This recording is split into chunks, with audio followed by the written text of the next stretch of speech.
My parents gave my sister $560,000 for a house and gave me nothing. But you're the failure, they said. So I stopped calling them. 2 years later, my sister drove past my property and called Dad, screaming, "You'll never forget what I just saw." Video intro music fades as Blake appears on screen, a mix of determination and a hint of a smile on her face. Can you imagine being told your entire life that you're a disappointment, a failure, only to find out your perfect sister just got a $500,000 house as a gift, while you got absolutely nothing but criticism? Well, that was my reality. And it set me on a path to a shocking inheritance that changed everything. My name is Blake, and I just turned 32 yesterday. Standing here on these 5 acres of woodland my grandparents left me, I feel a connection I never, ever expected. This quiet piece of earth, tucked away from the city, was never part of my life plan. But oh, how plans change. Especially when you're constantly measured against a sister who seemed to get everything handed to her, while you were always deemed unworthy. If you're watching this, drop a comment and tell me where you're from. And please, hit that like button and subscribe to join me on this journey of unexpected turns. I grew up in what most people would call a successful, upper-middle-class family in Connecticut. My father, Richard, was this big-shot corporate lawyer, his office overflowing with awards that seemed to multiply every year. My mother, Patricia, was a tenured economics professor, published, respected. From the outside, we were the picture-perfect American family. Beautiful colonial home, manicured gardens, 3-car garage. Then there was my sister, Olivia. 3 years younger than me, but seemingly light years ahead in our parents' eyes. From kindergarten, Olivia was the golden child.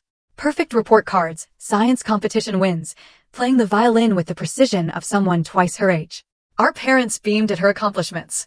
Elaborate parties for every achievement, certificates and trophies plastered all over our living room. Me? I was what my father not so affectionately called the family wild card. My grades were, let's be honest, average at best. Mostly BS, maybe an A if a subject actually grabbed my interest. Standardized tests? Forget about it. My mind would wander, dreaming of the compositions I wanted to photograph, not the equations on the page. Art was my sanctuary. Behind a camera lens, I found the clarity that completely eluded me in textbooks and lecture halls. Our home ran on a currency of achievement. Love and approval weren't given freely. They were earned through success and ambition. Dinner was a nightly stage for Olivia's latest triumphs, while I just pushed food around my plate, waiting for the inevitable interrogation about my latest test score or college application status. When Olivia won first place at the state debate championship in 10th grade, my parents took the entire family to Disney World for a week. When I had my first photography exhibit at the local community center in junior year, my mother showed up for 30 minutes before leaving for a faculty meeting. My father? He didn't show up at all. This pattern continued through high school. Every soccer match Olivia played, both parents on the sidelines, cheering enthusiastically.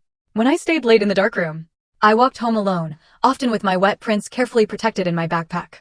It wasn't that they were cruel parents, not really. They just invested their time and attention where they saw the greatest return.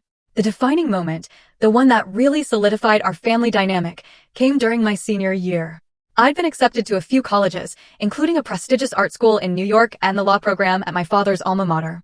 To everyone but me, the choice seemed obvious. The argument that erupted when I announced my decision to pursue photography still echoes in my memory.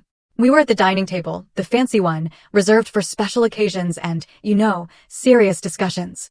The chandelier cast harsh shadows across my father's face as he slammed his hand on the polished wood. "No daughter of mine is going to waste her life taking pictures," he thundered, his voice cold and final. "That is not a real career, Blake. That is a hobby. You need to think about your future." My mother, always the mediator, tried to soften the blow. "Darling, we just want what's best for you. Photography is so competitive, so few people actually succeed." "I am not going to law school," I said, my voice shaking, but I was determined. "I am going to study photography. That is my decision." The silence that followed was deafening.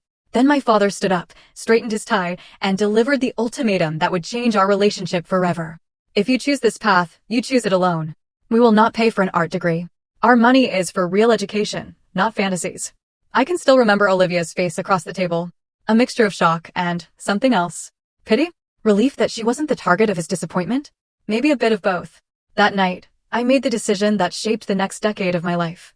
I accepted the art school offer, knowing I'd have to work multiple jobs to afford it. I applied for every scholarship, took out student loans, and prepared to forge my path alone. True to his word, my father cut off financial support entirely. My mother would occasionally slip me small amounts of money during our infrequent coffee dates, but it was never enough to make a real difference. Meanwhile, Olivia was flourishing at her Ivy League university, her tuition, apartment, and expenses completely covered. Despite the challenges, I graduated with my photography degree 4 years later. No one from my family attended the ceremony. I had an empty chair section while my classmates were surrounded by proud parents and siblings, holding flowers and balloons. That day, I promised myself I would build a life that made me proud, even if it never impressed my parents. With my degree in hand and a portfolio I was genuinely proud of, I rented a tiny studio apartment in Brooklyn and began the uphill battle of establishing myself as a professional photographer. No safety net, no family connections to leverage. Just raw determination and a well-worn camera. My first years in Brooklyn were a lesson in persistence. My apartment was barely 500 square feet, with a kitchenette so small I could touch both walls with stretched arms. The bathroom had a perpetual leak that created this strangely musical drip at 3 a.m. But it was mine, paid for with my own hard-earned money. And that, to me, made it beautiful. I built my career from the ground up, starting with any photography job I could find, wedding gigs for friends of friends who couldn't afford professional rates, product photography for small businesses, headshots for aspiring actors who were just as broke as I was. I worked as a barista 5 mornings a week to pay the rent, spent my afternoons editing photos, and devoted my evenings and weekends to building my portfolio and client base. It was exhausting, but it was purposeful. I learned to live frugally, cooking simple meals, shopping at thrift stores. Every spare dollar went towards camera equipment or student loan payments. I created a website showcasing my best work and spent hours networking at gallery openings, handing out business cards I designed and printed at the local coffee shop. Holidays were the hardest. I'd take the train back to Connecticut, carrying carefully wrapped but modest gifts, only to spend the weekend feeling like an outsider in my childhood home. Conversations revolved around Olivia's achievements or my parents' social circle. When I shared news about a small exhibition featuring my work or a new client I'd landed, the responses were polite but utterly disinterested. "That sounds nice, dear," my mother would say, before pivoting the conversation back to Olivia's latest accomplishment. My father was less subtle. During one Thanksgiving dinner, after I'd mentioned booking my first major commercial shoot, he looked up from his plate with a dismissive glance. "It's good you're finding work, Blake. But when are you going to get serious about your future? You're nearly 30. Olivia is already on track to make partner at her firm, and she's engaged to that brilliant neurosurgeon. What do you have to show for yourself?" The comparison to Olivia was constant. Crushing. Her career at a prestigious law firm was flourishing. She'd met Daniel, a neurosurgeon from a well-connected family, at a charity gala. They lived in an upscale apartment in Manhattan, took luxurious vacations, and were planning a lavish wedding. Her life followed the exact blueprint my parents had envisioned. Still, I persisted. I held on to the hope that eventually, they would see that I was building something meaningful, even if it didn't fit their definition of success. I maintained monthly phone calls with my mother, sent occasional emails, attended family gatherings where I weathered the subtle digs and disappointed looks. Then came the call that changed everything. My grandmother, my mother's mother, had passed away unexpectedly. My grandfather had died just 6 months earlier, and the double loss left our family reeling. Despite our differences, I had always been close to my grandparents. They were the only ones who showed genuine interest in my photography, proudly displaying my work in their home, introducing me as our talented artist to their friends. When I was struggling most with my parents' rejection, my grandmother would remind me, true happiness comes from following your own path, not someone else's expectations. My grandfather would add with a wink, some people just need more time to see what's right in front of them. They lived modestly but comfortably on a beautiful piece of land about 2 hours outside the city, 5 acres of mixed woodland and open space, with a cozy farmhouse they'd renovated themselves over the decades. It was my childhood sanctuary, a place where I could breathe freely and be accepted completely. The reading of their will took place 2 weeks after my grandmother's funeral. The family gathered in my grandparents' lawyer's office, a somber affair made tense by unspoken expectations. I sat quietly in the corner, still processing my grief, when the lawyer cleared his throat and began to read. "To our beloved granddaughter, Blake, we leave our 5-acre property and farmhouse, knowing she will appreciate its beauty and find peace there as we did." The room fell silent. My father's face flushed red. My mother's lips pressed into a thin line. Olivia looked genuinely shocked. I sat frozen, unable to process what I had just heard. The lawyer continued, explaining that the rest of my grandparents' modest savings and possessions would be divided equally among all the grandchildren. After the meeting, my father cornered me in the hallway, his voice low but intense. "You need to sell that property. It's not practical for you to keep it. We can split the proceeds among the family." I was still in shock. "I need time to think," was all I could manage to say. "There's nothing to think about," he insisted. "You live in Brooklyn. You can't maintain a property that far away. Be reasonable for once in your life. I left with the property deed and a head spinning with possibilities. I had no idea what I would do with the land, but something deep inside told me that selling it would be a betrayal of my grandparents' trust in me. The first time I visited the property after it became mine, I felt overwhelmed by both emotion and responsibility. Standing on the dirt driveway, keys in hand, I surveyed what was now my land. The farmhouse needed work after sitting empty for months. White paint was peeling from the clapboards, the wraparound porch had begun to sag. The once immaculate garden was overgrown, wildflowers and weeds competing for space in the beds my grandmother had tended so lovingly. Yet, despite its neglected state, the property held an undeniable magic. Tall oaks and maples surrounded the clearing where the house stood, their leaves rustling in the gentle breeze. A small stream cut through the western edge, its gentle burbling a soothing soundtrack. Birds called from the trees, and occasionally a deer would appear at the forest edge, regarding me with curious eyes before disappearing back into the shadows. The land was in what had once been a rural area, but was slowly being encroached upon by development. Still, it maintained its sense of isolation and peace, protected by the buffer of trees and the winding country road. The nearest neighbor was a quarter-mile away, a small organic farm run by a middle-aged man named Warren, whom I remembered vaguely from childhood visits. I spent that first day just walking the property, reacquainting myself with its contours and secrets. The treehouse my grandfather had built, now weathered but still standing. The fire pit where we'd roasted marshmallows on summer evenings. The small apple orchard, with trees bent and gnarled but still producing fruit. With each step, memories flooded back, along with a growing certainty that this place was meant to be part of my future. My practical side knew my father was partially right. Maintaining the property while living in Brooklyn would be challenging. The house needed repairs I couldn't afford. The land required regular attention. Property taxes would be due. Selling would be the sensible choice. But when had I ever taken the sensible choice? I returned to Brooklyn with soil still under my fingernails and a head full of half-formed ideas. I was surprised to receive a call from my father the next day, asking me to attend a family meeting at my parents' house that weekend. His tone made it clear this was not a request. It was a summons. When I arrived that Saturday, the tension in the house was palpable. My parents sat stiffly in the living room. Olivia and Daniel, her fiancé, sat beside them, forming a united front. I took a seat on the ottoman, already feeling outnumbered. My father wasted no time getting to the point. We've been discussing the property situation, and we all agree that the best course of action is to sell. The real estate market in that area is growing, and we could get a good price that would benefit everyone. By everyone, you mean you? I said, unable to keep the edge from my voice. Blake, be reasonable, my mother interjected. What are you going to do with 5 acres? You can barely keep that tiny apartment of yours in order. Olivia leaned forward, her expression a practiced mask of concern. We're just thinking of what's practical. You're always struggling financially. This could give you a cushion. And what would my share be exactly? I asked, already suspecting the answer. My father cleared his throat. Well, given that your grandparents already gave you the property itself, which is the bulk of their estate, it would be fair if the proceeds were divided among the rest of us. The injustice of it struck me like a physical blow. So, I get nothing. I sell my inheritance and hand over the money to all of you.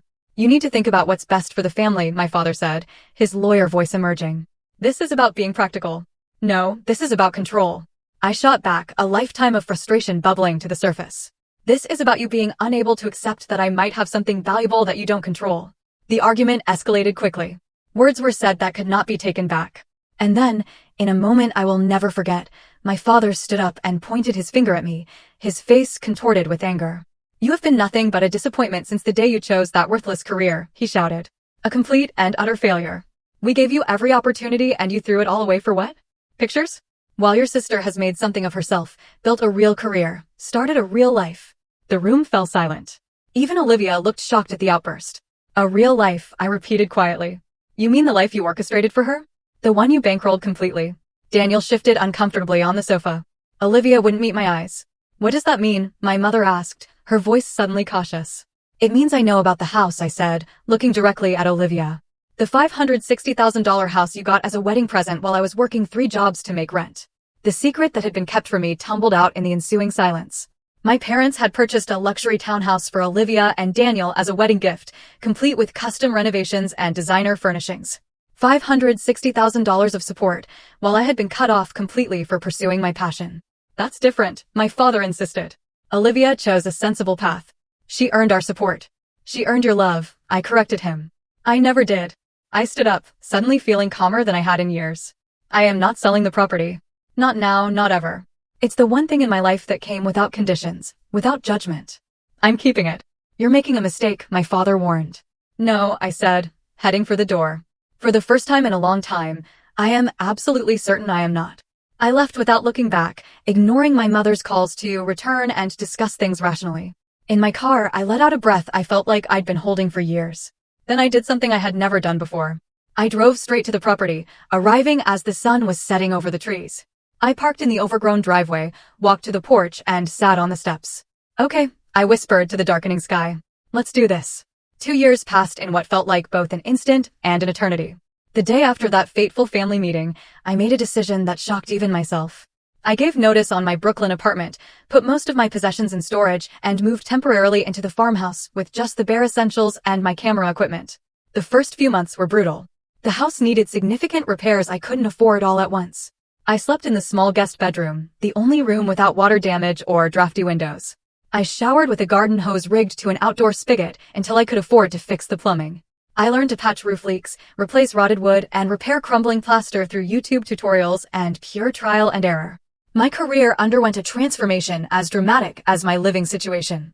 Unable to continue my urban photography business, I pivoted to what was literally in my backyard. I began documenting my journey of restoring the old farmhouse and reconnecting with the land. I captured the changing seasons, the wildlife that visited my property, the process of clearing overgrown paths and uncovering forgotten garden beds. At first, I posted these images on social media simply to stay connected to the world beyond my 5 acres. To my surprise, people responded with enthusiasm. My followers grew steadily as I shared not just beautiful nature photography, but the raw, unfiltered reality of my new life. The collapsed ceiling I discovered after a heavy rain, the family of raccoons I evicted from the attic, the first successful loaf of bread I baked in the ancient wood stove. 6 months in, a popular lifestyle blog featured my story and photography. Overnight, my audience tripled. A sustainable living magazine commissioned a photo essay. A small but steady income from my online presence supplemented the freelance photography jobs I took in nearby towns. With careful budgeting and growing recognition, I began to transform the property according to my vision. I converted the barn into a photography studio where I could work regardless of weather. I planted a vegetable garden using heirloom seeds my grandmother had saved. I restored the apple orchard, learning to prune and care for the aging trees from a local farmer. That local farmer was Warren, my nearest neighbor. He appeared at my door one spring morning with a basket of fresh eggs and an offer to help with the sagging porch. In his 50s, with weathered hands and kind eyes, Warren became an unexpected friend and mentor. He taught me practical skills my education had never covered: how to split firewood properly, which wild plants were edible, how to repair an engine, when to plant, and when to harvest.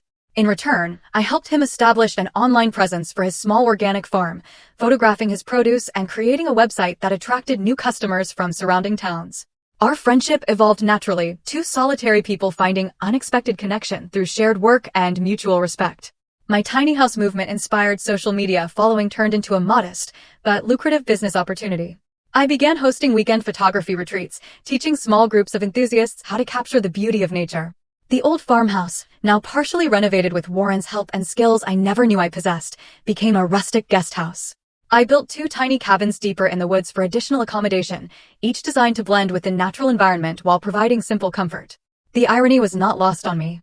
The career my parents had dismissed as impractical was now supporting me completely.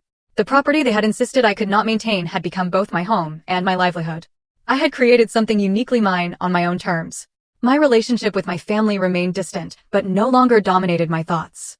I sent Christmas cards and birthday messages. I responded politely but briefly to my mother's occasional texts. I declined invitations to family gatherings with simple excuses about work commitments. The constant ache of their disapproval had faded to a dull twinge that surfaced only occasionally. I found peace in my new routine. Mornings spent tending to the land. Days filled with creative work in my studio or hosting workshops. Evenings on the rebuilt porch with a cup of tea, watching fireflies emerge as the sun set. I made friends in the small community, people who knew me only as Blake, the photographer, not as Blake, the disappointment. One crisp fall afternoon, as I was photographing the vibrant foliage along my stream, I heard the crunch of tires on the gravel driveway. Visitors weren't unusual anymore. I often had workshop participants or clients coming to the studio. But when I rounded the corner of the house, I stopped short at the sight of a sleek black SUV I didn't recognize. Even more surprising was the person standing beside it, staring open-mouthed at my renovated farmhouse with its fresh paint and flourishing garden beds. Olivia. She looked both the same and completely different. The designer clothes and perfect hair were familiar, but there was something new in her expression, something I couldn't quite identify. When she spotted me approaching, camera in hand, her eyes widened. "Blake, is that really you?" I nodded, suddenly aware of my work boots, faded jeans, and flannel shirt. "What are you doing here, Olivia?" She gestured vaguely at the property. "I was driving to a client meeting and took the back road. I almost didn't recognize the place." She paused, seeming genuinely flustered. "You live here now? You actually fixed it up." "I do, and I did," I replied simply. She shook her head in apparent disbelief. "I had no idea. No one did. Dad said you were probably just sitting on the property until you got desperate enough to sell." The mention of our father brought back a flood of memories. "Why are you really here, Olivia?" I asked, my guard rising. She looked away, then back at me with an expression I hadn't seen from her before. Vulnerability. "Did you know this whole area is being developed? There are luxury homes going up less than a mile from here. The resort company bought out 3 farms already." I nodded slowly. I had heard rumors. Warren, my neighbor, had mentioned something about development pressure. "Blake, your land could be worth $2 million now. Maybe more." She wasn't asking a question, she was stating a fact. "Is that why you stopped by? To tell me about property values?" Her composure cracked slightly. "We talked about it, okay? The whole family. Dad thought if I saw you, talk to you. He said you might listen to me about selling." The revelation stung less than it would have 2 years ago. "I see. And what commission would you get for convincing me?" Olivia flinched as if I had slapped her. Then, to my shock, her eyes filled with tears. "You know what? You're right. I came here with an agenda. But standing here now, seeing what you've built." She gestured at the property again. "I can see why you would never sell this." Her admission surprised me enough that I really looked at her for the first time. The designer outfit couldn't hide the dark circles under her eyes. The perfect manicure didn't disguise the tension in her hands. "Are you okay?" I asked, the question emerging before I could stop it. She laughed, a brittle sound with no humor. "Am I okay? Let's see. My marriage is falling apart because Daniel works 100-hour weeks and when he's home, we have nothing in common except debt. My job is killing me slowly. That house, that ridiculous house Mom and Dad bought us? It has a leaking roof that will cost $30,000 to fix. But I can never admit any of this because I'm the successful one, right? The one who did everything right." I didn't know what to say. This wasn't the confident, perfect Olivia I had grown up envying and resenting in equal measure. "I should go," she said abruptly, wiping at her eyes. "I have a meeting." She got back into her SUV, but before closing the door, she looked at me with an expression I couldn't quite read. "You know what the worst part is? You look happy, Blake. Actually happy." Then she was on her phone, and I could hear her voice rising as she pulled away. "Dad, you will not believe what Blake has done with that property."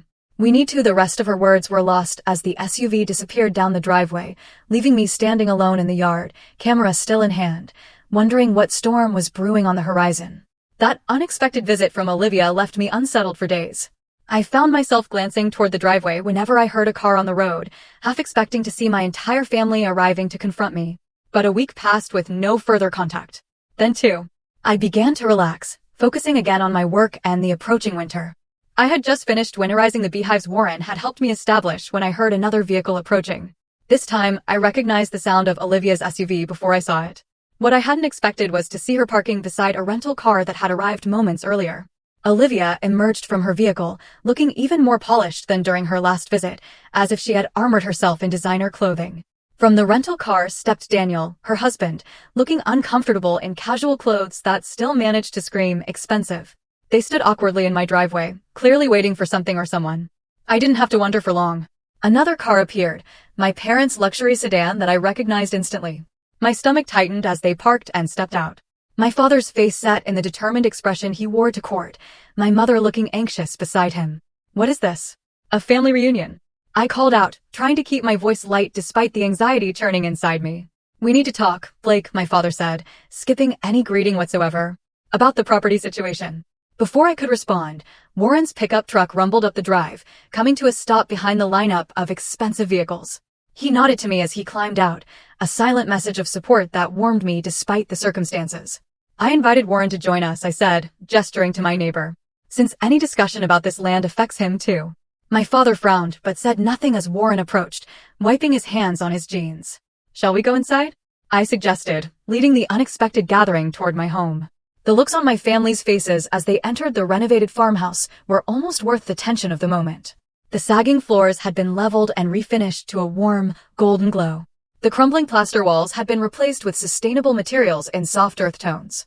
The kitchen, once outdated and dysfunctional, now featured reclaimed wood countertops and energy-efficient appliances that blended harmoniously with the vintage charm of the original space. "You did all this yourself?" my mother asked, unable to keep the surprise from her voice as she ran her hand along a particularly beautiful stretch of countertop that Warren had crafted from a fallen oak on my property. "With help," I acknowledged, nodding toward Warren. We settled in the living room, my parents and Olivia with Daniel on the sofa. I had reupholstered myself. Warren and I in chairs opposite them. Through the large windows, the autumn forest created a backdrop of golden and crimson. "This is quite rustic," my father said, clearly struggling to find something negative to say about the space. "Thank you," I replied simply. "Now, what is this about?" My father cleared his throat, falling into his lawyer persona. "As Olivia may have mentioned, this area is being rapidly developed. The Ridgeline Resort Group has purchased several surrounding properties and is planning a major luxury development. Golf courses, spas, high-end homes, the works." I nodded. "I'm aware. 3 of my neighbors have sold already. They're offering extraordinary prices," he continued. "Well above market value. Your 5 acres are particularly valuable because of the stream and the elevation. They are very interested." "And how do you know that?" I asked, though I already suspected the answer. Daniel spoke for the first time. "I have a patient who sits on their board. When he heard about our connection to property in the area, he asked if we might facilitate an introduction." "I see." I looked at each of them in turn. "And you all came here today to convince me to sell?" "To discuss the possibility," my mother corrected gently. "This could be a wonderful opportunity for all of us." "All of us," I repeated. "So, you're still expecting a share of my inheritance?" My father shifted uncomfortably. "Blake, be reasonable. This land has appreciated enormously in value through no effort of your own. It would be fair to distribute the windfall among the family." "No effort." I gestured around at the renovated space. "I have put 2 years of sweat and every penny I had into this place. I built a business here. I built a life here. Taking pictures is not a real business," my father dismissed. "Actually," Warren interjected, his quiet voice commanding attention. "Blake runs one of the most successful businesses in the county now. The photography retreats bring visitors from all over the country. They support the local economy, staying in town, eating at our restaurants, shopping in our stores." My father looked at Warren as if seeing him for the first time. "And you are Warren Milligan." "Blake's neighbor," Warren affirmed. "And friend." He said the last word with emphasis. Olivia, who had been uncharacteristically quiet, suddenly spoke up. "Blake, no one is trying to take anything from you, but this could solve problems for everyone. You could buy a better property somewhere else, somewhere more convenient. We could all benefit." "What problems would it solve for you, Olivia?" I asked directly. She glanced at Daniel, then back at me. "That's not relevant." "I think it is. You said your marriage was struggling. You mentioned debt. Is this about money?" Daniel's face flushed. "That's private." "Not if you're here asking me to sell my home to solve your problems," I countered. My mother looked shocked. "Olivia, what is Blake talking about?" The facade Olivia had maintained for so long finally cracked completely. "The house is underwater, Mom. The mortgage, the renovations, the lifestyle we thought we were supposed to have. Daniel's medical school debt, my student loans. We're drowning. But your careers. Your salaries," my father sputtered. "They go to keeping up appearances," Daniel said quietly. "The cars, the clothes, the vacations, the social obligations, the networking events you insist we attend. The country club membership you gifted us that comes with monthly fees we can barely afford." The revelation hung in the air like smoke. My seemingly perfect sister and her successful husband were living a life they couldn't sustain. Trapped in a prison of expectations and appearances. "I had no idea," my mother whispered. "Of course you didn't," Olivia said bitterly. "We never talk about real things in this family, just achievements and appearances."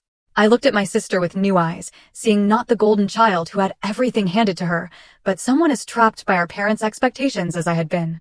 The difference was I had escaped. She was still living in that cage. "I am not selling the land," I said finally, gently. "Not to solve financial problems, not to make developers richer, not for any reason. This is my home." "You're being selfish," my father accused. But his voice lacked its usual conviction. "No," I replied. "For the first time in my life, I am being true to myself. And I think that scares you more than anything." Warren cleared his throat. "If I might make a suggestion, Blake's property is not just valuable for development. It is valuable as it is. The photography business is thriving. The organic garden supplies local restaurants. The tiny cabins bring tourism to our community without disrupting its character." "What's your point?" my father asked impatiently. "My point is that Blake has created something worth preserving. Something that benefits more than just one family or one corporation. Something sustainable." I felt a rush of gratitude toward Warren, who had articulated something I had felt but couldn't express. He's right. What I've built here matters, not just to me, but to this community. Olivia looked at me with an expression I had never seen from her before. Something like respect. I think I understand now. When I drove by and saw what you had created, I was jealous, Blake. You look so content, so sure of yourself. I've never felt that way. Not once. Her admission stunned me into silence. My perfect golden sister, jealous of me. So that's it? You simply refuse to consider the needs of your family, my father pressed. But I could hear the defeat in his voice. I have considered them, I assured him. But I have also considered my own needs. The needs of this land and the needs of this community. The answer is still no. As the tense conversation continued, Warren excused himself to check on something outside. When he returned a few minutes later, he had a basket filled with fresh eggs, late-season vegetables, and a jar of honey from my hives. Maybe you folks would like to take these back with you, he offered to my parents. Everything grown right here on Blake's property. Some of the best produce in the county. The simple gesture somehow broke the tension. My mother accepted the basket with genuine thanks. My father stood, straightening his jacket in a gesture I had seen 1,000 times. We should go, he said stiffly. We have a long drive back. As they gathered to leave, Olivia hung back, letting Daniel walk ahead with our parents. When we were alone in the kitchen, she turned to me. I never understood why you walked away from everything they offered you, she said quietly. Now, I think maybe you were the smart one all along. It was never about smart, I replied. It was about authentic. About finding my own definition of success. She nodded slowly. I need to find mine. I think you can, I told her. You know, even with all their expectations, all the investment they've made in me becoming who they wanted me to be. Especially then, I said. Take it from someone who disappointed them thoroughly. The world doesn't end. You just begin again. She hugged me. Then, an awkward but genuine embrace that felt like the first real connection we'd shared in decades. I'll call you, she promised. I watched from the porch as they all drove away, Warren standing silently beside me. When the last car disappeared down the drive, he turned to me with a small smile. Quite a family you have there. They are, I agreed. For better or worse. You stood your ground, he observed. Not many would have with that much pressure. I looked out over my land, at the life I had built from nothing but determination and faith in myself. Some things are worth fighting for. Life settled back into its rhythm after the confrontation with my family. Autumn deepened into winter, covering my 5 acres with a pristine blanket of snow. I continued hosting smaller, more intimate photography workshops focused on winter landscapes. The cozy farmhouse, with its wood stove and thick quilts, became a welcoming haven for guests seeking respite from their busy lives. Warren and I spent the cold months planning improvements for spring. We sketched designs for an expanded organic garden, discussed adding more beehives, and drafted blueprints for 2 more tiny cabins to accommodate growing interest in my photography retreats. Our friendship had evolved into something deeper, a partnership built on mutual respect and shared values. As the snow began to melt, revealing the first green shoots of early spring, Olivia called. Our conversation was awkward at first, months of silence, creating a barrier that took time to dismantle. But gradually, as we spoke about neutral topics, the tension eased. I left the firm, she said finally, the words tumbling out in a rush. You did what? I sat down on my porch steps, stunned by her announcement. I quit my job.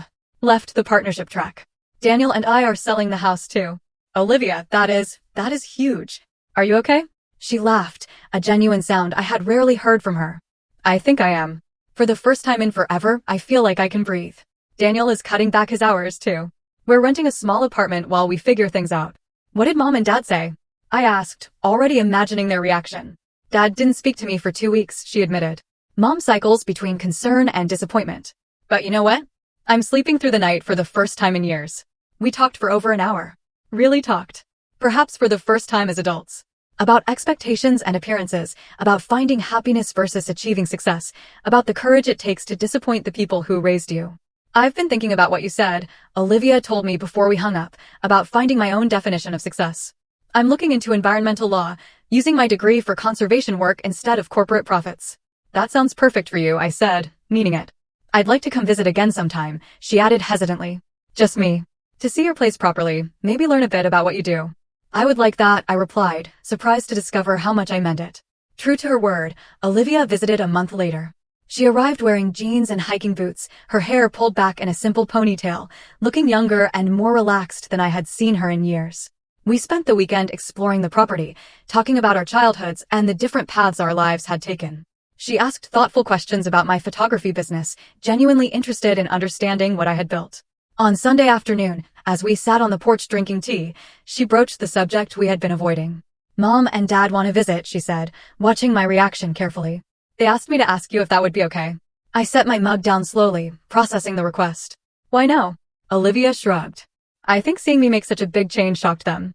Dad keeps talking about legacy and family connections. I think he's finally realizing he might lose both his daughters if he doesn't bend a little. And the property, the pressure to sell? I think that ship has sailed." She said the developers moved their focus to another area after I refused. "Besides, I may have mentioned to Dad that what you've created here is worth more than any development check." The visit was scheduled for the following month. I spent weeks preparing, not to impress them, but to show them honestly what I had built. Warren helped me finish the new studio space in the renovated barn. I printed my best photographs and arranged them in a gallery wall. I harvested early vegetables from the garden and collected fresh eggs from the chickens I now raised. When the day arrived, I stood in the driveway, watching their car approach with a strange mixture of anticipation and dread. Warren had offered to make himself scarce, but I had asked him to stay.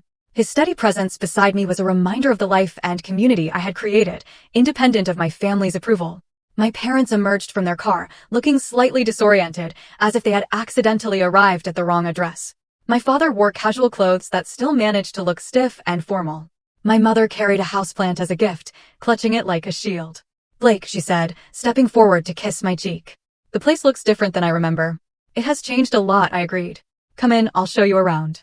The tour was awkward at first. My parents clearly struggled to reconcile the successful business and beautiful home with their perception of my failed career choice. My mother asked polite questions about the renovations. My father remained mostly silent, his expression unreadable as he took in the evidence of my thriving, independent life. The dynamic shifted when we reached the barn studio. The large, open space was filled with natural light from skylights I had installed myself. My photographs covered the walls, a visual journey through seasons and landscapes. A long farmhouse table occupied the center of the room, set up for the workshops I regularly hosted. "These are all your work?" my mother asked, moving closer to examine a series of sunrise images captured from my property. "They are," I confirmed. "They are quite beautiful," she admitted, something like surprise in her voice. My father stood before a large framed photograph of the farmhouse in winter, snow blanketing the roof, smoke curling from the chimney, golden light spilling from the windows. It was my favorite image, capturing not just the physical structure, but the feeling of home it represented. "This is remarkable," he said quietly, almost to himself. "The quality of light, it tells a story." "That's what I tried to do," I explained, caught off guard by his comment. "Tell stories through images. Capture moments and feelings, not just scenes." He nodded, still studying the photograph. "I think I understand now." We moved to the porch for lunch. The table set with food I had grown or made myself, fresh salad from the garden, eggs from my chickens, bread I had baked that morning, honey from my hives, wine from a local vineyard where I had photographed the harvest. As we ate, the conversation gradually became less strained. My mother asked about my business model, her academic mind engaging with the practical aspects of what I had built. My father, to my surprise, asked thoughtful questions about my photography techniques and creative process. Warren shared stories about the local community, the farmers market we both participated in, the conservation efforts to protect the watershed that ran through our properties. He spoke about my contributions to the area, the tourism my workshops brought, the articles and features that had put our small town on the map. "You have created something substantial here," my father finally acknowledged, setting down his glass of wine. "Something with real value, not just financially, but intrinsically." Coming from him, it was an extraordinary admission. I felt a weight I had carried for years begin to lighten. "Why did you never come to my exhibits?" I asked suddenly, the question emerging before I could stop it. Even in high school, when it would have been easy. My parents exchanged uncomfortable glances. It was my mother who answered. "We were afraid," she said simply. "Afraid you were making a mistake we couldn't fix. Afraid you would struggle and suffer. Afraid we had failed as parents if you didn't follow the path we thought was safe. So instead of supporting my choice, you punished me for making it," I said, the old hurt surfacing despite my best efforts. "We thought we were protecting you," my father said. "We were wrong." The simple admission hung in the air between us. Not quite an apology, but an acknowledgement that carried its own weight. "And Olivia?" I asked. "The house, the financial support?" My father looked genuinely remorseful. "We thought we were doing the right thing, setting her up for success. But look how that turned out. She was miserable in that perfect life we helped create. We made many mistakes," my mother added softly, "with both of you. In different ways." As the afternoon light began to fade, casting long shadows across the yard, my father stood and walked to the edge of the porch, looking out over the land. "I would not have chosen this for you," he said finally. "This place, this life. I would have pushed you towards something I understood, something with a clear path. And I would have been wrong. He turned to face me. You found your own way, created your own success. I am proud of that, even if I don't entirely understand it. From my father, those words were the equivalent of a standing ovation. I felt tears prick at the corners of my eyes. Thank you, I said simply. As they prepared to leave, my mother hugged me tightly. We would like to visit again, she said. If that would be all right. I would like that, I replied, surprised to find I meant it. My father shook Warren's hand, then mine, holding on a moment longer than necessary. You have a beautiful home, he said. Thank you for sharing it with us.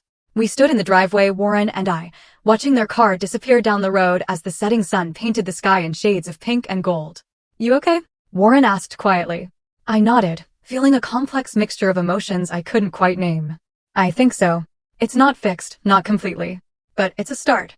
He took my hand, his palm warm against mine. Beginnings are good, he said. I'm partial to them myself. As we walked back toward the house, I looked at the life I had built from nothing but determination and a piece of inherited land. A home, a business, a purpose. And now, perhaps, the beginnings of a healed family and a new kind of love. Not the life anyone had planned for me, but the one I had created for myself. 1 year later, I stood on the newly built observation deck overlooking my property, now transformed in ways I never could have imagined. The original farmhouse stood at the center, restored to its former charm with modern sustainable improvements. The studio barn had been expanded to accommodate larger photography workshops and community events. 3 tiny cabins were nestled among the trees, each with its own unique character, providing accommodation for guests seeking respite from city life. The most significant addition was the small eco-retreat center we had constructed near the stream, a beautiful, light-filled space built from reclaimed materials and designed to have minimal environmental impact. I hosted extended photography residencies, environmental education programs, and wellness retreats. What had begun as a personal sanctuary had evolved into a thriving community space that honored the land while sharing its beauty with others. The journey to this point had been filled with unexpected turns. After that first tentative visit, my parents had gradually become more involved in my life. My mother, with her academic background, had helped me develop an educational curriculum for school groups visiting the property. My father, to everyone's surprise, including his own, had taken up photography as a hobby and occasionally joined my weekend workshops. Olivia had undergone the most dramatic transformation. After leaving her corporate law position, she had found work with an environmental nonprofit, using her legal expertise to protect natural spaces from overdevelopment. She and Daniel had divorced amicably, both recognizing they had built their relationship on external expectations rather than genuine connection. She now lived in a modest house 30 minutes from my property and visited regularly, often bringing her rescue dog who loved running through the open fields. Warren had become not just my partner in business, but in life. Our relationship had evolved naturally from friendship to love, built on shared values and mutual respect. He had moved into the farmhouse the previous spring, bringing his carpentry tools and quiet wisdom. Together, we continued to improve the property, each project reflecting our commitment to sustainable living and community connection. The path to healing with my family had not been straightforward. There were still moments of tension, old patterns that emerged in times of stress. My father occasionally made comments about real careers before catching himself. My mother sometimes lapsed into comparing Olivia and me, an ingrained habit difficult to break. But these instances were becoming rarer, replaced by genuine efforts to understand and accept the adults their daughters had become. The most profound change had been in my relationship with Olivia. The competitive dynamic that had defined our childhood had transformed into a supportive bond. We had spent hours talking through our shared past, acknowledging the ways our parents' expectations had shaped and sometimes damaged us both. The golden child and the disappointment, each carrying our own burdens, had finally found common ground as sisters and friends. Are you ready for the group? Warren asked, joining me on the deck. 20 photographers would be arriving that afternoon for a week-long workshop. Almost, I replied, leaning into his solid presence. Just taking a moment to appreciate how far we've come. He nodded, understanding as always. From a rundown farmhouse to this. Pretty incredible. Not just the property, I clarified. Everything. My family. My work, finding you. Warren smiled, the corners of his eyes crinkling in the way I had come to love. Finding ourselves, I think. Separately and together. My parents and Olivia would be joining us for dinner that evening, a monthly tradition we had established. These gatherings were not always perfect, but they were authentic in a way our family interactions had never been before. We talked about real things, disagreed respectfully, and left with the understanding that love did not require agreement or identical paths. The financial aspect of my life had evolved as well. While I had steadfastly refused to sell the property to developers, I had found ways to make it financially sustainable and even profitable. The photography retreats, cabin rentals, and educational programs generated steady income. I had published a book of images documenting the seasonal changes of the land, which had received critical acclaim and opened doors to exhibition opportunities. Most surprisingly, my father had established a family foundation focused on environmental education and land conservation. The initial funding had come from the sale of their oversized house as they downsized to a comfortable condo closer to my property. The foundation's first project had been purchasing the land adjacent to mine when it came on the market, protecting it from development and expanding the natural buffer around my 5 acres. "Your grandparents would be proud," my mother had said when the foundation was announced. They always believed in preserving beautiful places. I thought of them often as I walked the land, imagining their joy at seeing how their modest inheritance had blossomed into something that benefited not just me, but an entire community. Their gift had come without conditions or expectations, a rare form of love in my experience. The afternoon sun cast golden light across the property as I prepared to welcome the workshop participants. From the deck, I could see the entirety of what we had built. The vegetable gardens bursting with fall harvest, the apple orchard heavy with fruit, the beehives Warren had expanded to produce honey we sold at local markets, the wildflower meadow we had restored to support native pollinators. But the physical transformations paled in comparison to the inner journey. I had learned to define success on my own terms, to build a life aligned with my values rather than external expectations. I had discovered that standing firm in your truth, even when it disappoints others, is not selfish but necessary for authentic living. Most importantly, I had found that families, like photographs, can be recomposed to create something new and beautiful from what already exists. As I watched the first cars begin to arrive, I felt a deep sense of contentment. Not because everything was perfect, but because I had created a life that reflected who I truly was, not who anyone else thought I should be. The land my grandparents left me had become more than property, more than an inheritance. It had become the canvas on which I painted my authentic life, stroke by stroke, choice by choice. "Ready to share your wisdom with the world?" Warren asked, gesturing toward the approaching guests. I smiled, feeling the warmth of gratitude spread through me. "Ready as I'll ever be." That evening, after the workshop participants had settled into their cabins and my family had returned home following dinner, Warren and I sat on the porch swing, watching fireflies dance across the yard. The same porch where, years earlier, I had sat alone, wondering what would become of this inherited land and my uncharted future. "You know what I think the real inheritance was?" I said softly. "Not the land itself, but the belief that I deserved a life that made me happy, that I was allowed to choose my own path." Warren nodded, his arm warm around my shoulders. "The best legacies are not things, but permissions. Permission to be yourself.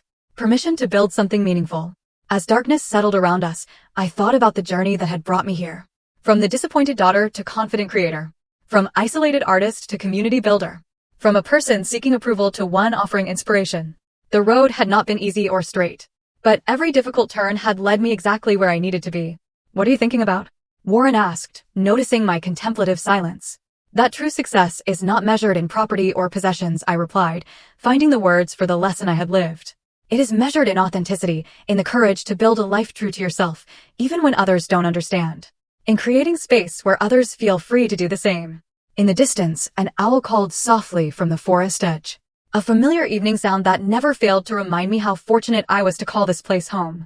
Not just the physical location, but the life I had created here, the community I had built, the peace I had found. "I wouldn't change any of it," I whispered. "Not even the hardest parts." Because in the end, what had seemed like rejection had become the doorway to acceptance. What had felt like failure had transformed into the most meaningful success. And what had been given as consolation had become my greatest blessing. Have you ever had to choose between your family's expectations and your own authentic path? I would absolutely love to hear your stories in the comments below. Remember, your unique journey has value, even when others might not see it yet. If this story resonated with you, please like, subscribe, and share it with someone who might need to hear that choosing their own path is not just okay, but sometimes the most courageous thing they can do. Thank you for joining me on this journey, and may you find the courage to build a life that feels true to you, regardless of what anyone else believes you should be doing.